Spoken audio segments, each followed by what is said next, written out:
So here in your Cardiff network, continuing with what we have done so far. So all these highlighted parts, let's say mm, green, they're all okay, maybe light color. Right, so all the greens, we have video demonstration for that. So you can refer to all the greens here. So we didn't install routing and remote access service here because routing and remote access service is a Windows service, which we can't do it. So, but we can do something which is equivalent, which is what we have done, which means we enabled IP forwarding. We made the router, we made the server act as a router, and we did modify the firewall rules to allow not only ICMP but also NAT, uh, masquerading functions and other things as well. So this is done. Site-to-site VPN to Swansea network, set a connection to persistent. Yes, we have done that. Create a child domain. We haven't done this child domain. Yes, it is possible for us to create a child domain, and if you manage to create it, it's absolutely fine. However, if you think that it is too complicated for you to add a child domain, if you just join the network devices into your domain and justify why you'd feel that adding a child domain, car.yourname.acca, is a bit complicated, it's absolutely fine. You won't be penalized with not doing this child domain. If you do it, it's brilliant. It's really good. If you are not doing that, and if you want to join the devices in the network as a member, it's absolutely fine. So there is a video for that as well for you. So we have configured the DHCP services. Here there is a point which you have to reflect.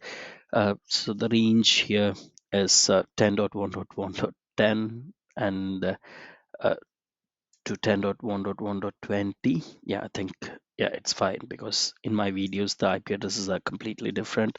So if you just copy what I'm doing in my videos, then without understanding, it's going to be a challenge for you. So depending on step 2.3, join the client domain, client C1 to appropriate domain and assign IP addresses. Yes, we have done that. Or actually, assigning the IP address part is done as a demo, and this one you need to do it on your own, similar to what we have done it here in the Cardiff network. So when you test your connections, test your network connectivity and note that the Cardiff and connected are fully operational. So let's do that now. So I'm here in Swansea network, command prompt, ipconfig. You could see my configurations here. So I have a VPN server which is up and running, which is on a 20.0.0.100 network, or 20.0.0.0 network. I have 10, which is my external network, 192.168.1.1, which is my internal network. So if I ping 192.168.2.10, yep, I'm pinging it quite successfully. And if I ping my Debian client, which should be, I can see it here because I had 2.76. That's the power of server. You control everything at one place, and here you go, you can ping your Debian network right from here. And when you go to your Debian server here, you want to ping, you want to give an IP address. You could see that I have 10.0.0.2, which is my external, 192.168.2.10, which is my internal network, and I have a NAT network for my internet access, and I have my VPN with a point-to-point internet as well. So if I ping 192.168.1.1, which is my Windows server, I can ping it. And if I want to ping my Windows client, which is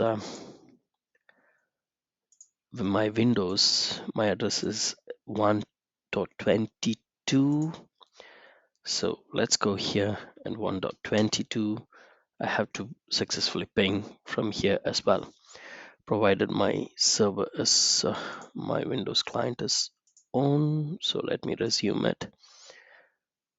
Yeah, so here we go, it's successfully ping, which means my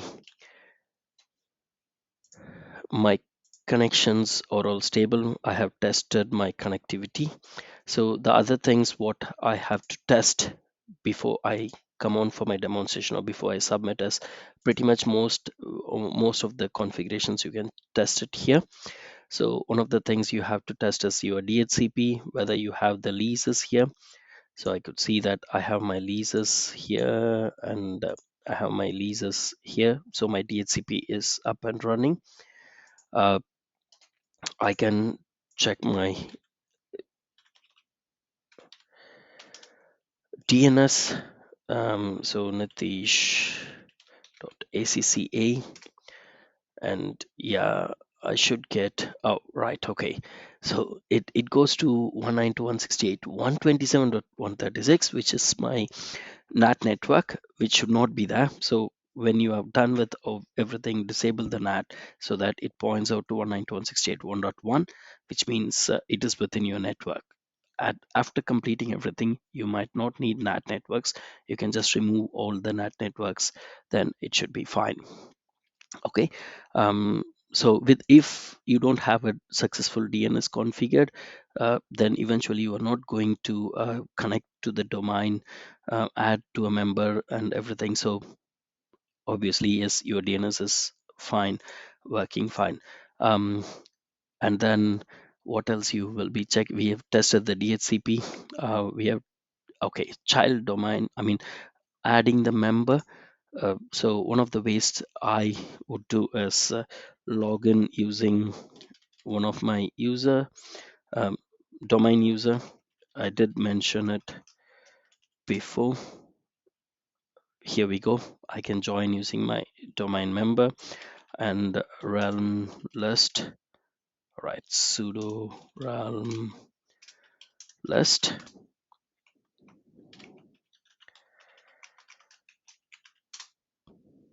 Munia is not a sudo. It's fine. I haven't added Munia as a sudo. Sudo realm list. So I can see that it is a Kerberos member, and Nitish.acca is the realm name and the domain name, and it is connected. The other way I would confirm is go to my tools, users and computers. I see my computers here. I have my client one, which is my Windows client, and I have my Debian server. Once I add my Debian client, I should see that as well. So when you give a screenshot, you should show this to say that the clients are added, and I should see all the two clients and one Debian server as well. And here the domain controller SDC should be that. This is one screenshot which you have to show with three members computers, and here with one domain controller. And you go to the users, you could see you should be able to list all the users which are there. The most you can't type in all the one, it is absolutely a mess it would be. So because we have hundreds of names for the users, so I would recommend you to do PowerShell scripts for that as well, right? So which means that's how we troubleshoot it.